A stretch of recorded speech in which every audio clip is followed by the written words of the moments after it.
Good afternoon, everybody. Welcome to our Sunday afternoon Meet the Atheists segment. It is my great pleasure to introduce you to Stephanie, which I'm sure you guys have all seen online. Good afternoon, Stephanie. How are you doing? Good morning and good afternoon from Cape to Cape. You're looking at, we were talking earlier, you can, I'll disappear for a second. You can see the waves of the Atlantic washing up on Cape Elizabeth, Maine. That's the entrance Wow. to Portland Harbor, which you can't see because of the snow. It's snowing here, so bring a little bit of snow to the southern hemisphere. I hope it's nice and warm where you are because it ain't Yeah. here. Today's a little bit overcast. I mean, I didn't see the sun, but generally this time of year it is pretty hot. It's always above the 30 degrees. I'm not sure what that is in That's in America. 80-ish. Yeah. So yeah, let's jump straight into it, and let's talk a little bit about your journey with religion and how you came out on the other side. Do you mind telling us a little bit about your religious background? Did you grow up in a religion? And what was that like in your formative years? Yeah, I grew up in a family with a very strong tradition within the Methodist Church Right. in New England. My grandfather was a Methodist pastor. My dad was. My brother was. Spent most of his career, most of his life in social work. Right. But in his later years, he went back to the ministry and had a church right here in Maine, actually, and on Peaks Island, which is in a little nook where we live, Casco Bay. Right. Right. My brother-in-law had a career in the church, and two of his children went into the ministry. So yes, I'd say. There were my dad's library were full of various tracts, of the church, of his day. Paul Tillich was in there. Um, oh, uh, I'm trying to remember some other theologians. Aquinas was in there. A whole bunch of stuff. So yeah, I had access to it, and also was Right. rather immersed in it. My father was actually had a special church appointment to Morgan Memorial Goodwill Industries, which my grandfather founded. Right. And so he was not in while I was growing up. He wasn't in active. Didn't have a parish. Didn't have a church. When my brother and sister, who are considerably older than he wasn't. He was in active ministry. So yes, I did grow up in the church. It's always the pastor's kids, eh? Yeah, it's always preacher's kids. It's always the PKs, Oh, you're a PK. Oh, I guess you understand what the drill is. Yeah. It's kind of weird Yeah. because it's weird growing up as a preacher's kid because especially for kids whose parent or parents are in active ministry, they're the pinnacle of the Sunday gathering, right? They're sort of the pastor and his wife and children and all of that. It's like, well, you got to be this role model of some nature, and it's just, that's kind of a pain. Yeah. Also, it must put a lot of it must put a lot of pressure on the child to be this paragon of achievement and everything. Yeah, Now but that I kids are think about it. kids. Yeah. Kids are kids. Kids do, and we're all. Everybody's a unique individual. Yeah. my sister's oldest, as they say, my nephew went into the ministry. His sister, the two middle kids did not, and the youngest did. Right. So she's Becky. Actually, Becky just got her. Just got her master's theology. Just graduated from theology school. Interesting. So, after several interruptions, but the tradition, I guess, as such, that I came from was one rooted in the social gospel. The Methodists are not quite salvation by grace alone. The works are part of it, not so deeply a part of works as a way to salvation as say the Catholic Church, but the Methodists are an offshoot of the Anglican Church. Charles and John Wesley were focused on a flavor of Catholicism, right? Except no Pope, we just had the King. God save the King, and heaven bless Maple Leaf forever. Whatever. Listen, what's that saying? How do you know that denomination X is wrong? You ask denomination Y. Right, splitters. Yeah. First Baptist Church, Second Baptist Church, Third Baptist Church. It's all like it used to be just one, but we need three to accommodate everybody else because, I don't know what it is, but God didn't really spell out just exactly the right way to worship. Yeah. If that book is the work of, the unquestionable ultimate authority, then I'm not impressed because it's not very clear.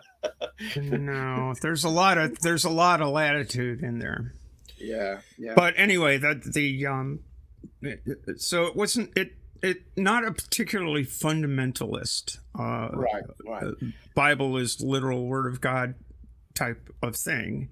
Yeah. The kinder, gentler bit of Christianity. The long ago and far away. it was like that way back then. This is how it's now type of Christianity. I get it. And with a focus on well-being. God was central to human progress, to all of this. That there's my grandfather's big saying. I never knew the guy. He died in 1942, but his one of his aphorisms was, "There can be no failure when working with God." Right. So the working part was key. I mean, you're not. It's not you get to sit around on your duff. Yeah. But you need to be doing the work. Right. You need to be doing the Lord's work in order to be there. Yeah, it sounds like a more, like you said earlier, more forgiving and pliable and flexible type of religion than the fundamentalist type that you would get in the South, for example. But what to describe for us your personal journey of deconversion? What were some of the key factors or experiences that ultimately led you to question your religion and in the end abandoning it? Well, I think it's I don't think I ever bought into it, or at least I was told. I was told all of these things. I learned all of these things. But the supernatural never really caught on. I mean, Santa Claus and the Tooth Fairy, all these mythical creatures that a child grows up with, is lied to about. They didn't seem real. Yeah, there's always a Right. little bit of a suspicion that this can't be real. And the other thing that was really probably a special case for me was my own uh, feeling at a very early age that this world was off somehow, or my world was off somehow. Mm, mm, mm. And being told that if you pray really hard, you're working with God, and there can be no failure. But when I was about 3.5 or 4, Mm. I had a very intense feeling that I was not. Uh, I was not who everybody thought I was when they looked at me, Right. because I felt that my gender did not match my physiognomy. Yeah. Yeah. So I was a trans kid, and Yeah. in the 1950s, in a religious household, That must have been and hard, right? and as a kid the first time I expressed that was my mom praised me for doing something and said, "Good boy," and I said, "No, girl." Mm. And that started a real cascade of, "Oh shit, who is this child?" Yeah. Yeah. And there Yeah. was very, very little support in Yeah. that era, and very little understanding of Right. that on any side. And of course, I'm a little kid. My mom is a 46-year-old woman at the time, 44-year-old woman at Right. the time. And so it was an interesting journey. Um, for me, it was, that's impossible, and you are impossible. Right. So for me, it was working towards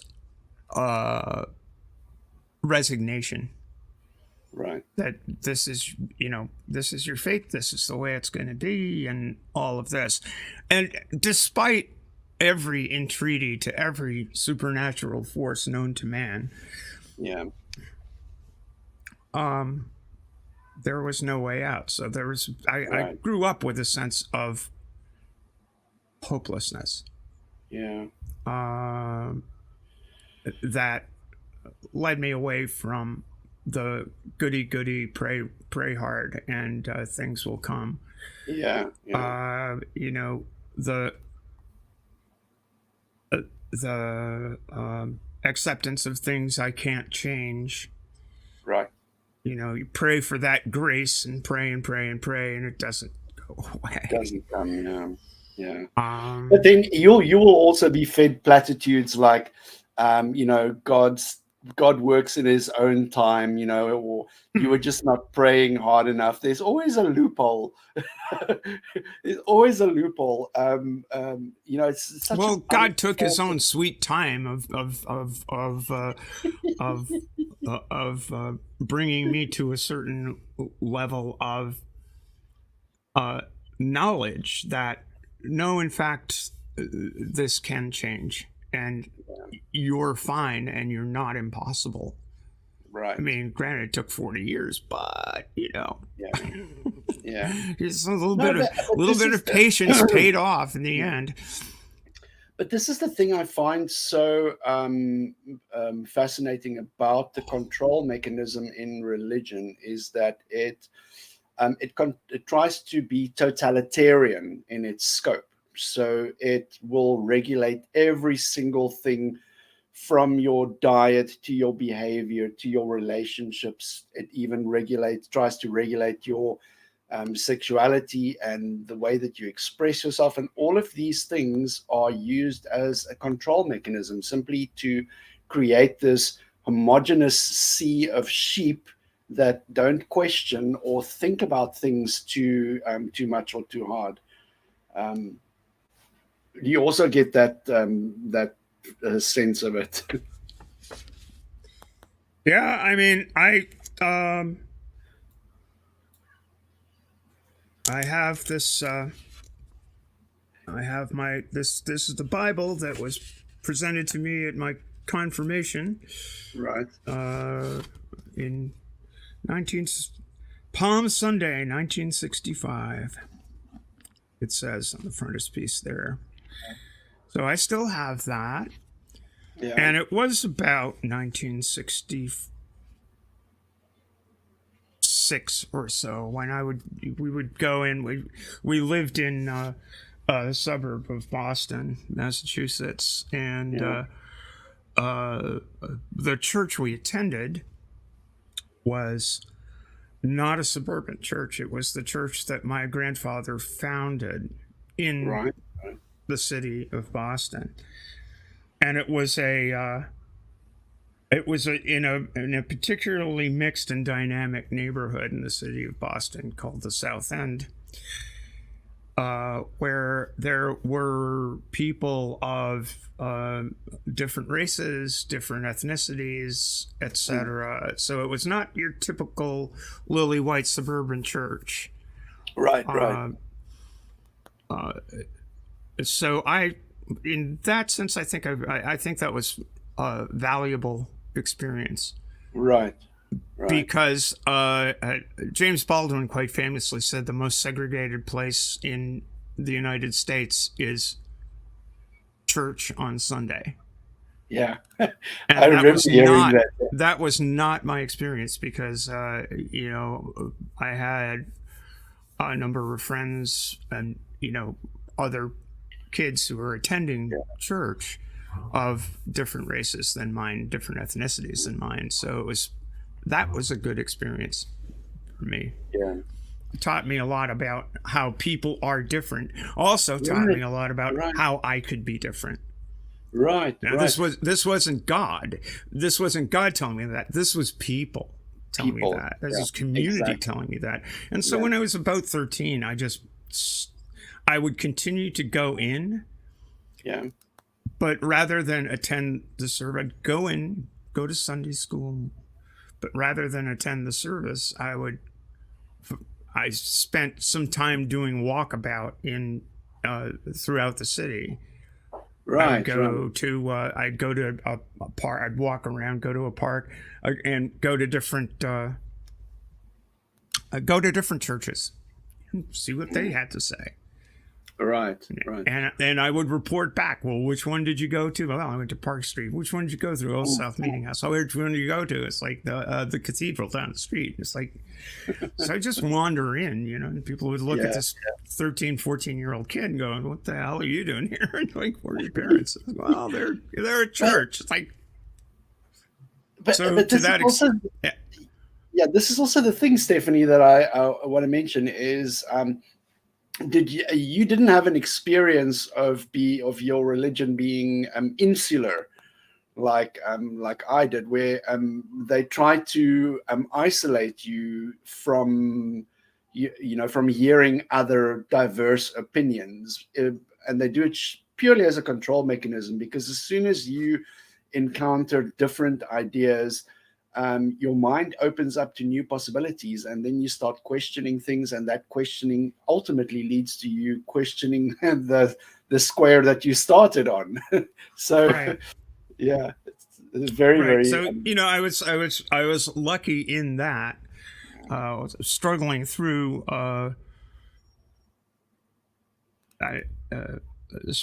my own personal work. Right. Worker growing up, and struggling through the faith. The conversation didn't stop. At least my parents were not bound and determined to break me. Right. And there was one incident I won't ever forget, and that was my brother had gone to an old institution of a preparatory school or high school, secondary school, called Taft, which was a prep school for Yale, and and at the time, I think it still is an all-boys school. And my dad, in the worst way, wanted to send me off to the Taft School, and my mom informed me of this, and she was the only one of my two parents who knew my situation intimately because I had told her. Right. And I don't think she felt comfortable speaking with my dad about it. She did speak with her sister about it quite a bit. I found out later in life. But I said, you can't do that. You can't do that to me. And you know why. It's just not going to be good. It's not going to be a good outcome.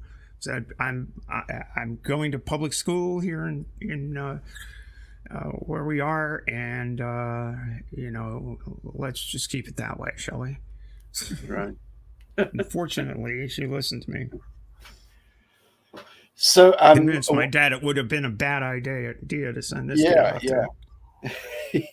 No, definitely not a good idea. So, I mean, high school and junior high school and the whole puberty thing is tough enough as it is, but that would have been just pure hell. Yeah. So was that what ultimately led you to question the belief? You say you never bought into it from the word go, just going through the motions because it's more of a traditional and cultural experience, and to keep the social environment, the family environment on an even keel. No, it was the exploring thing.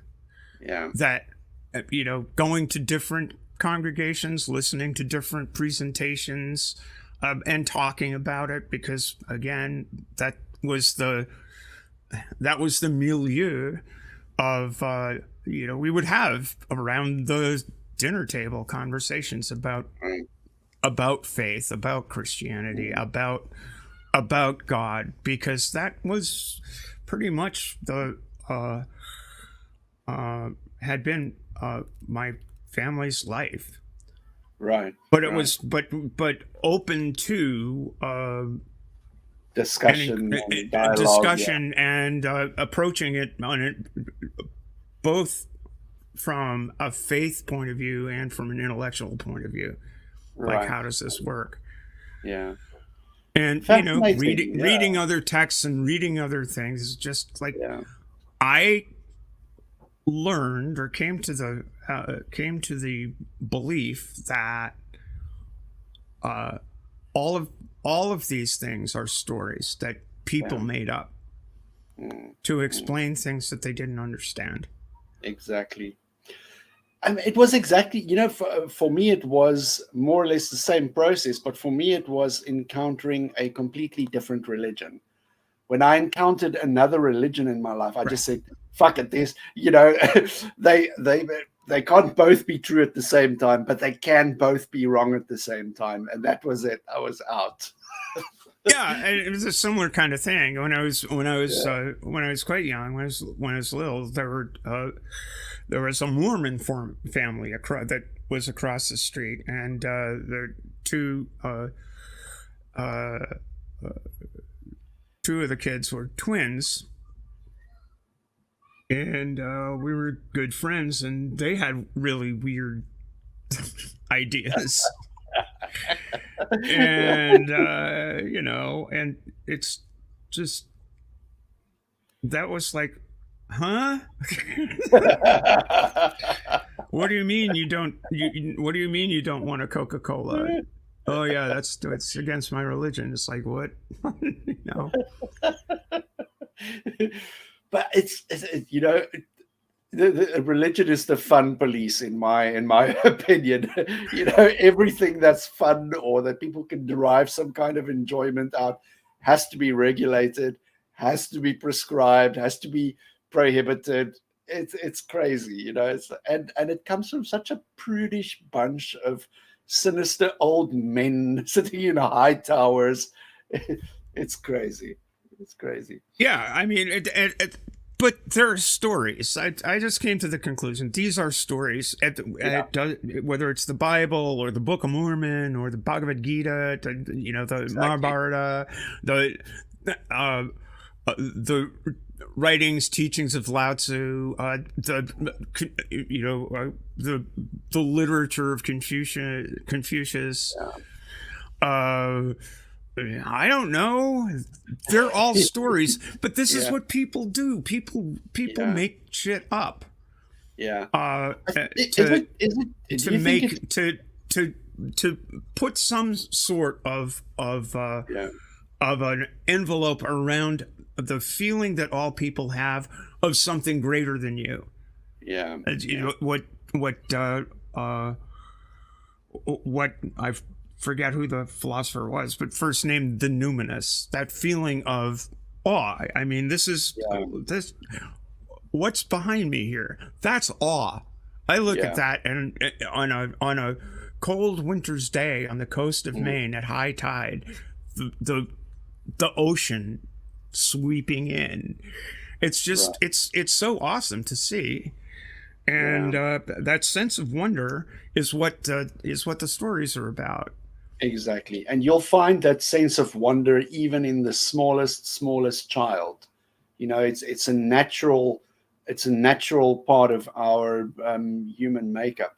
And in a sense, I also think that religion has some form of evolutionary benefit to our species, because for some reason we are deeply insecure with ignorance. When we find something that we cannot explain or understand, we develop this deep-seated insecurity, and we have the need to always feel safe and secure. So inventing a bad story to explain something is better than not having an explanation at all. And I think that is where it's rather obvious when you think about religion in those terms, that you can see how you've got, wherever a seed is planted, a religion sprouts up, and it's never two of the same tree. Very interesting. Yeah, and I think it's also the element of mortality. We realize that this doesn't last. What's next? And rather than saying, well, maybe nothing, maybe this is it. It's hard for people to wrap their heads around the fact that, we're not here forever. This world isn't here forever. This universe may or may not be here forever, but we're not going to see it forever. Right. And the thing is, rather than enjoy the trip, the destination, the journey, their focus is on the destination and the next trip. And in having that focus on arriving at the destination and the next trip that they're planning, they're completely shitting all over the journey, not enjoying it, not taking all the scenery in, feeling the wind blow in your hair. Such a waste. I can speak to you forever, but I want to keep this on track, because otherwise it's going to be like a 5-hour interview. Wow, we want to do that. I might have to go shovel at some point. Let's talk a little bit about activism and organizations involved in activism. Are you personally involved in any kind of activism? People always envision, when you say the word activism, people think of protesters chaining themselves to the front gate of some evil corporation. But it's more, I never did that. Me neither. But it's being vocal and being visible about the causes and the things that you champion. Well, my family was very much committed to various forms of activism because of, again, that focus on the social gospel, making this world better. Yeah, is a part of is a devotional process. So my sister and her the man who became her husband were very active in the early 60s. Again, my sister was 15 years older than I. So she was of an age that, it's almost a generational split within a single family. But she was of an age to be very active in the civil rights movement. Northern white girl goes to Augusta, Georgia, and works in a black settlement house, which was like, because the cause of racial justice and the desegregation of the South. And I know it might be a sensitive topic for me to be speaking of in front of a South African audience, but No. we had our own struggle with apartheid, and we didn't call it that. Yeah. But it most certainly was. Yeah. I am old enough to remember going to visit my sister in Augusta and seeing the stark separation between people with really common heritage and, in some respects, a common language, a common faith. That might be one of the more, that might be a dichotomy between our two nations, because you are a multicultural nation, and while you could say that African American culture was separate from white culture, they're almost so artificially, because after 300 years of that system, we all read in the same book. We all speak in the same language. We all doing the same things. And the only thing that was dividing white folk and black folk was the issue of power. On the basis of race. So she was very active in that. I was active when my time came, when I was, in my late teens, protesting in the United States involvement in Southeast Asia and Vietnam. Because that was a hot war, and friends were dying. Lots of folks lost their lives in that conflict. And it was as the senator from Massachusetts and the guy who ran for president and served as Secretary of State here said, "How do you ask a man to be the last to die for a mistake?" That was John Kerry. That's powerful stuff. And we had the same thing in apartheid South Africa. There was a country to the north of us, Angola. They were involved in some civil war, and there were and the South African government also sent a lot of our young men to go and fight up there. And the thing is, military conscription was mandatory. So if you are a white South African male, as soon as you finished school, you had to go for 2 years of military service. I was fortunate in that the year that I was supposed to go was the year that they scratched that.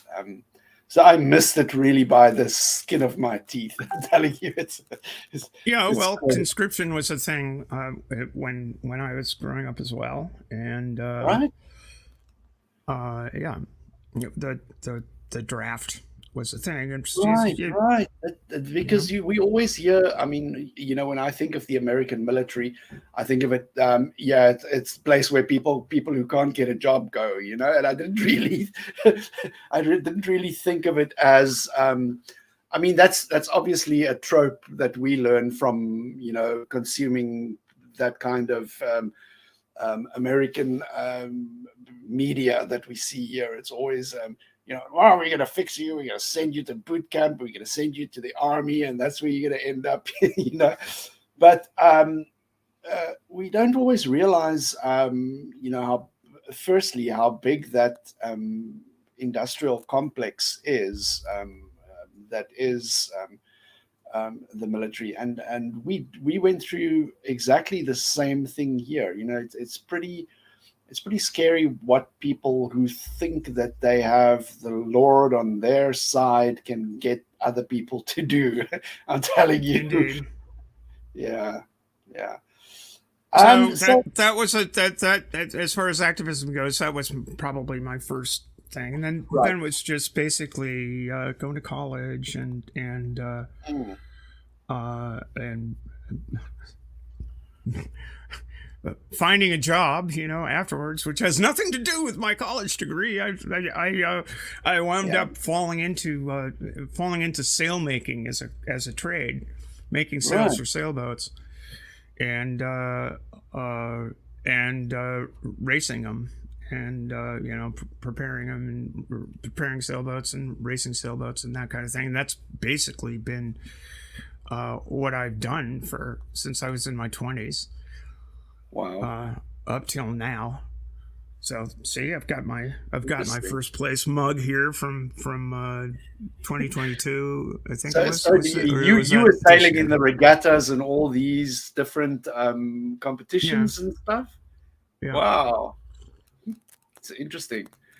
But my I next phase of activism was later on when I came up and started to transition as trans. right. Yeah. But that was like involuntary activism because it's a Yeah. Yeah. radical. It is a radical statement. If anything is Yeah. like, oh, you're doing what, huh?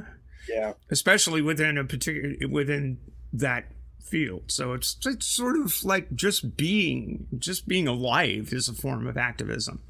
Right. Right. Right. This is the funny thing is I don't remember. It was a while ago, and I don't remember who wrote the article, but somebody was drawing a parallel between atheist activism and LGBTQ activism, and they made this list of basically things that the atheist community can learn from the LGBT community when it comes to activism. And the funny thing is, the first thing that they mentioned was visibility. They said when people encounter any kind of marginalized group face to face, they interact with people, and they get to talk to them and realize that they're just another human being like you and me. They have an authentic interaction. It generally tends to take those stereotypes and fade them away. And it was I wish for the life of me I can remember where I read this, because it was I still remember the impact that it had on me, because I was going like, hey, wow, like that's it's actually so true. And the thing is, it was towards the end of the century, the end of the previous century, the LGBTQ community stopped apologizing and stopped being apologetic and hiding. And there were, I mean, even in your country, there were riots, and people just said like, enough is enough with this kind of discrimination. And it all comes from a place of ignorance and fear and religion, you know.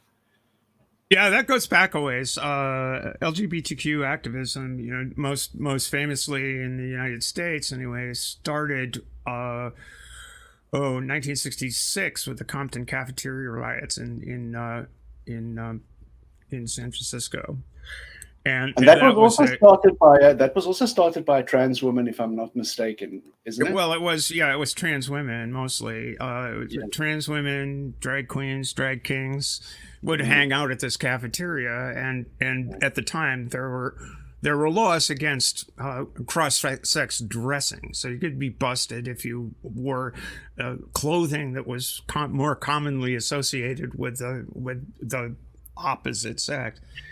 But wait a minute. So the cops would regularly I have it on good bust authority these that people. Jesus wore a dress, Stephanie.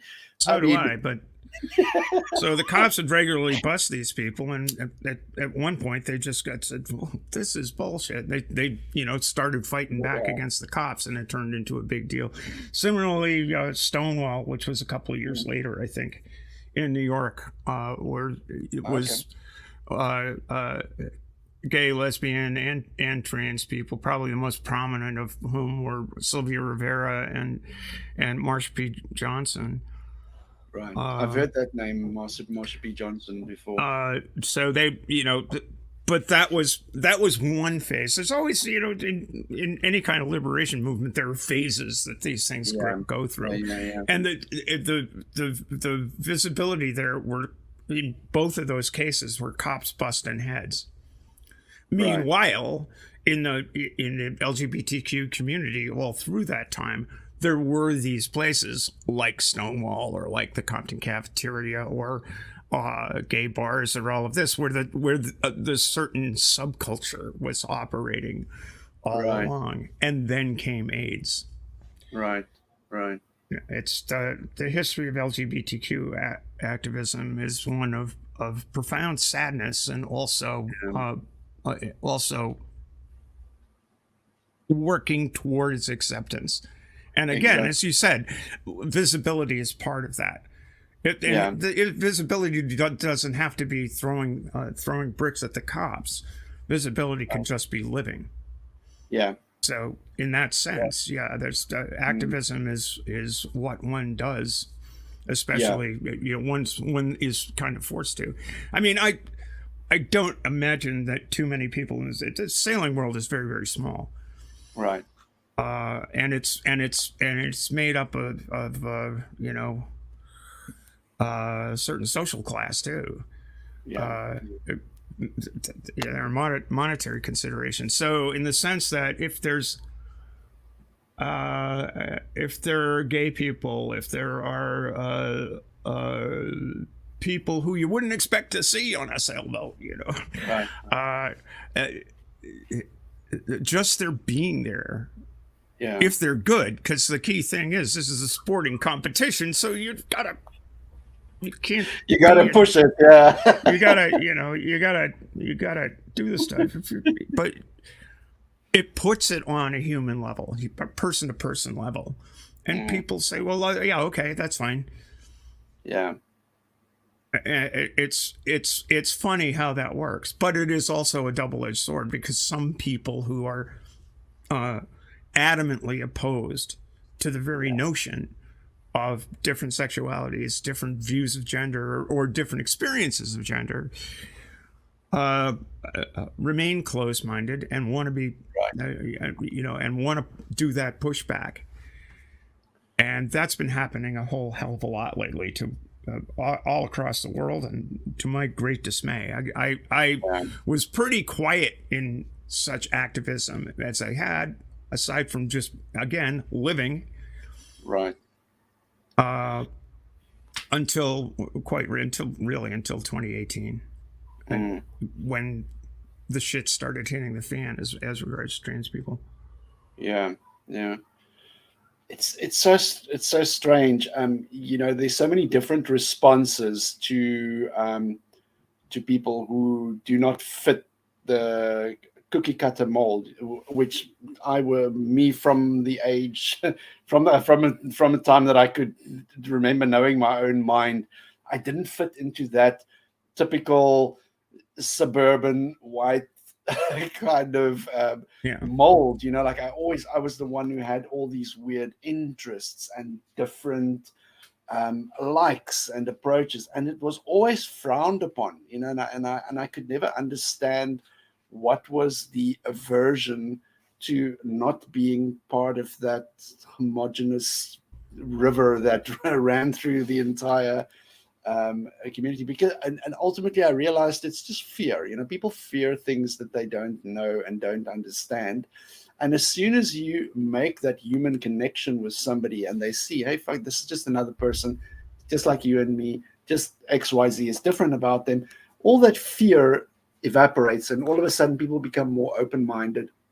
Now, this is a vast generalization. It doesn't happen in all cases. In some cases, people just, I don't know. There are some people in this world that no matter what you do, it adds propellant to their hate. There's no amount of talking and that'll ever change some people's mind. But that is the activism that I think makes the biggest impact. The only sad thing about it is that it has unless you have a very big stage and a very big audience, it has impact only on a small circle, the immediate circle of people that you're speaking to. So that is the only disadvantage with that. But sorry, I was going to ask you in terms of just you sound like you just let go of religion very early in life, and it didn't really stick. You were like a non-stick frying pan. The egg just rolled right out of you. I had an excuse too. I had a really good excuse because when those races happen, they happen on Sunday. Good. But I always like to ask our guests about the emotional impact that religion has on people. And throughout the years, we've had people tell us about there's a central theme of people firstly living in fear, having unrealistic expectations set on them in terms of behavior and social contracts and all of that, and then also intolerance and ignorance. Intolerance, can manifest in so many different forms, but it's almost always has some flavor of religious element to it. Did you experience any negative impacts that religion? I'm sure you can describe loads of experiences throughout your life where religious people have had a negative impact on you, but I'm referring specifically to just the subtle ways that religion grooms your mind to think in a certain way.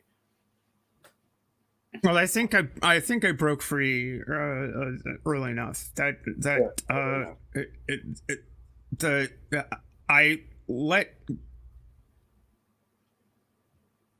I stopped letting God bother me. Right. And focused on the feeling of the numinous and appreciating that in all of these ways. And in my negotiation of that, that's what I expressed to my religious family. So it's like, well, she's not really an atheist because she has this feeling of the divine. Let's call it the divine. Okay, that's fine. We can call it the divine. We can call it the numinous. We can call it any of these things. So it's like I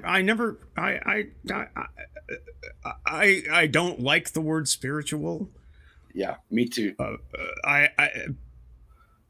But it's like translating that experience, which I do think all humans share, just that sense of wonder. All humans share it. Yeah. You want to call, if some people will call that the whole look at the trees phenomenon. Well, that's God. Look at the trees, or look at the ocean. Look at all this. Well, it's not. But if you want to think it is, but if you want to think it is, that's fine with me. I don't really care that much. What I do care is, what do you do with it? Yeah. Do you want to share the joy, or do you want to share pain? Yeah. Without compassion. Do you want to inflict pain on people without compassion for their situation and the way they view the world? Right. I mean, if you're so goddamn dogmatic, pardon my French, I'm a sailor. What do you want? You can speak any fucking language that you want to. We don't care. But if what your religion compels you to do is regiment others' thoughts into your particular channel, and using your mouth and closing your ears to other people's thoughts and feelings, then your religion is garbage. Yeah. You got the wrong. You're off on the wrong tick here. Exactly. This doesn't work. It's like some of the critics of the Islamic prophet. I think it was his wife actually, or his concubine at the time, said, I always notice how the will of God aligns very perfectly with your will. Amazing, isn't it? It's crazy how that works, eh? Yeah. So let's talk about just some misconceptions or stereotypes that you encounter about atheism, um, and how do you address that when you get well, y'all just want to sin, and y'all just want to live a life of sin, and be left to your own devices. That's why you don't want to believe. How can you be happy without God? How can you be happy without the knowledge of being saved? It's like, at which point I go, I don't know, look at the trees.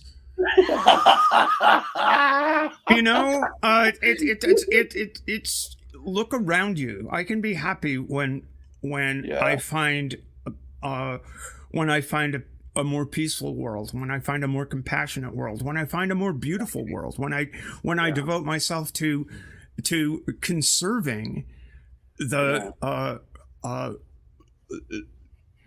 this little blue marble for generations that will be here beyond me. I want to see more happiness here. Yeah. Because as far as I know, that's all there is. Yeah. Exactly.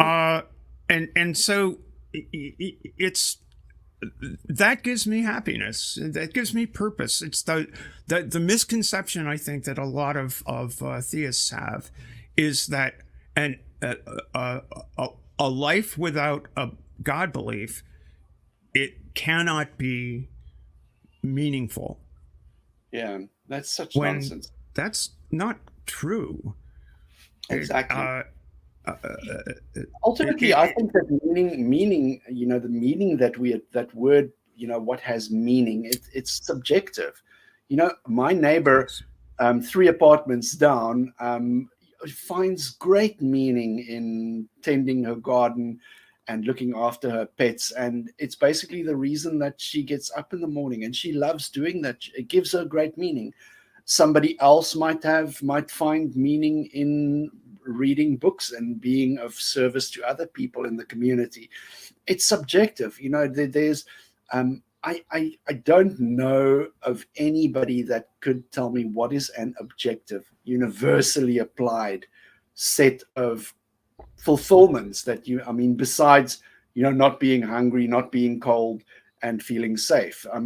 There's not much beyond that you can claim exclusively is a universal objective thing. So meaning is completely subjective, and we fabricate it as we take steps on our journey, and it changes. What was meaning in my life when I was 20 is definitely not meaning in my life now that I'm 50.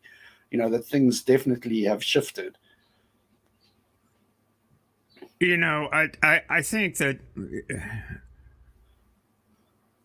a theistic worldview that leads you to, I hate that word too, but a theistic outlook that leads you to think that this life is meaningless, and the life that has meaning this is not my home.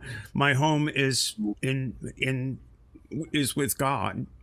Yeah. It's postponing meaning. It's not, if that's the case, if I'm just a poor wayfaring stranger traveling through this world of woe, and there's a better world to which I go, then that's given up on the present time. Exactly. And what is this? Isn't there some scripture that says your deeds are but filthy rags or something? And it creates this. It creates this mindset of people that they take this world, all the beauty and nuance and essence that we have put into building a society on this one particular planet in the universe, and they just wipe their feet on it. It's a doormat. It's a doormat that they wipe their feet on when they step through the door to the next place. And that kind of thinking also creates problematic ways in which people approach the environment that we live in. The caring for the planet, like you said, leaving some kind of legacy for future generations where people can actually breathe the air and drink the water. You would think that those things, but no, it's like, it's just a temporary inconvenience being on this planet and being in this, this current human condition. Yeah, and I think that, and that's why my approach is not to break religion, but to break that mold of thinking that the here and now has no essential meaning to it. Yeah, as you say, it's subjective, but still, there are meaningful things one can do. To leave this a better place. Right. When you go, no matter where you're going, if you think you're going to heaven or hell, that's on you. I don't think that's for real. Yeah. But don't treat this place like a garbage dump. Yeah, exactly. It's that as right wing as she is, there's this one particular clip where Anna Kasparian goes off on these people who are anti-abortion, and the way that she ends it off is just saying, like, I don't care about your religion. I don't care. I'm so sick of having these conversations, because having these conversations prevents us from getting to dealing with real world problems. And she loses it. She goes off. That's the thing, I think. It's like you say, you sound to me like a woman of action. You want to get shit done. And that's what I love about, it's a vast generalization to say that all atheists are like that. But the majority of the people that I encounter have got this fire in them, and this passion for the truth and for just equity and authenticity, and I really love encountering that in people. And the thing is that it's the complete opposite to the framework of religion, where it does not value and appreciate individuality, and to that extent. So very interesting indeed.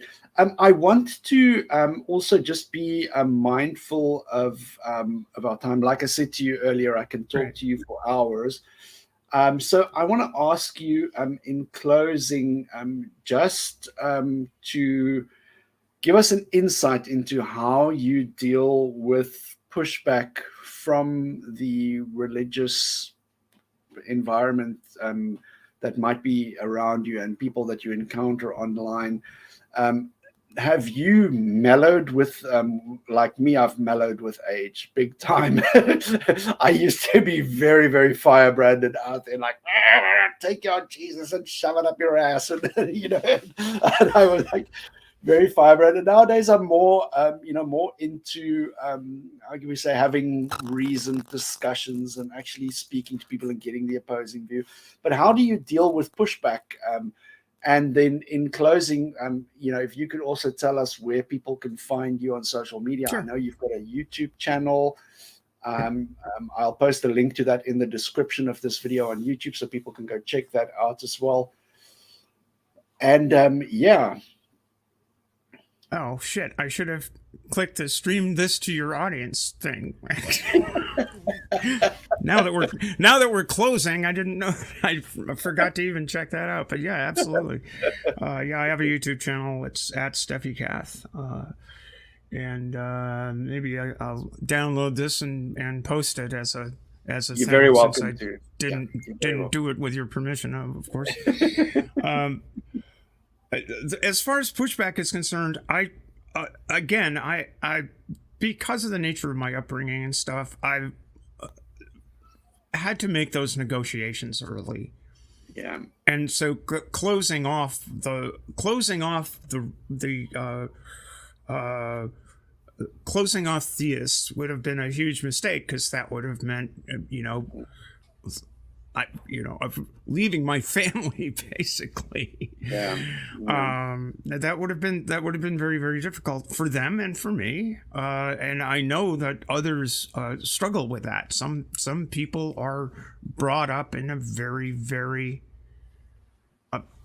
fundamentalist. If you're not following the word of God, you're not staying in this house. Get the hell out. Yeah. But that wasn't my experience. Yeah. Thankfully. Yeah. A lot of those people are have more of the firebrand thing. But for me, I don't mind engaging with theists. Right. But again, on the basis of, what do you do with your God belief? Like, my nephew has a parish in upstate New York. Three churches in upstate New York. So every Sunday he goes to a different congregation, one way or another, does the thing. I'm sorry, I have to stop you there, because this is something that's always fascinated me, and I could never figure it out.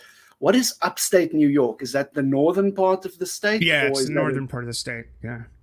Okay, because I always hear people speaking about upstate New York like it's a completely different state. Up around Lake Champlain, the Adirondacks, that area that's outside the beyond Albany. Okay. Yeah. Sorry, I interrupted you. Yeah, no worries. What I was saying was, he has these three parishes, and what he tells the people in the pews, he doesn't preach on his aunt every week, but he preaches acceptance. He preaches that willingness to include, to be inclusive in their outlook toward their fellow human beings. Right. So that's what he's doing with his belief. That's something he is doing. Yeah. Now, there are people who have a God belief that are doing that. There are people who lack a God belief that are doing that. But that's what matters. Right. That's what matters. It's not the great beyond. There are also atheists that aren't doing that. There are also atheists that harbor terrible views. Yeah. The only difference is that God belief. So I care more about that. Yeah. I care more about what people actually do with their time. Because that has a real world impact. What people believe ultimately does. So the belief influences their actions, but it's ultimately their actions that has an impact and an effect on the environment and the society around them. And that is, like you said, I also I don't care if you believe that the universe was created 5 minutes ago by flying unicorns that pooped rainbows. I don't care what you believe. It's what you do with that belief. If you believe that now all of a sudden I have to put a unicorn horn on my forehead and go running in the streets, then we're going to have a problem, obviously. So. Yeah, if preaching the gospel involves going out and being cruel to people, then that's that ain't the trick. That ain't the ticket. So what do I do with the pushback? I engage. That's it. Yeah. I engage, and I don't really feel called upon to deliver a sledgehammer to somebody's faith immediately. I just want to open the door. Yeah. To say you can be, as Amber likes to say frequently, better than religion.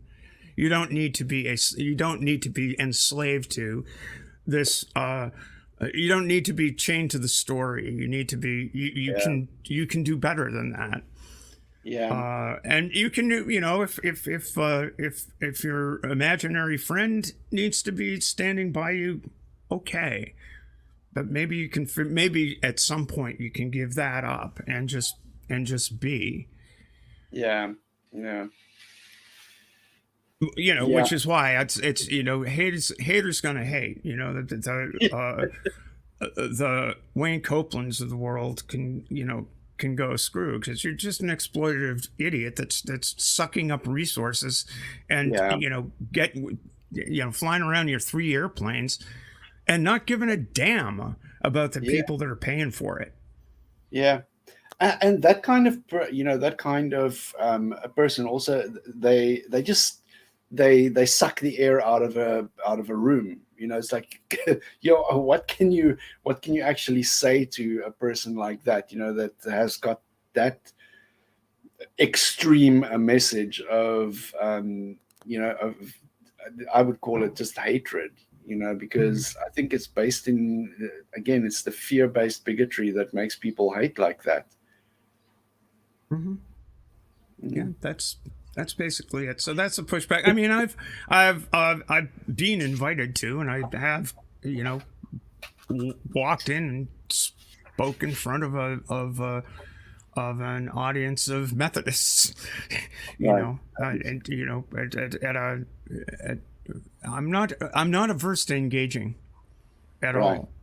Yeah. But it's not, again, walking in with a sledgehammer doesn't usually get effective. Now I have, I've been known to be fiery. But I mostly, think you also get to you learn with age to choose your battles wisely. You know, that is not always, I'm afraid. Not always. We all make mistakes, and it's just a question of saying, "Oh shit, that was a bad thing to do." I'm sorry. Exactly. I picked the wrong target. This wasn't good. Yeah, I missed the bullseye there. Yeah. Stephanie, I want to thank you so much for being so incredibly generous with your time, for spending welcome. your Sunday morning with us. I really enjoyed the conversation, and if ever there's any opportunity for us to collaborate on anything, just reach out to me. And we are here in South Africa, and we got your back. All right. From Cape to Cape. There we go. From Cape to Cape. You got it. Amazing. I'm going to play us out. Thank you so much for joining us, guys. And we'll see you next Sunday afternoon. Same time, same place. Bye.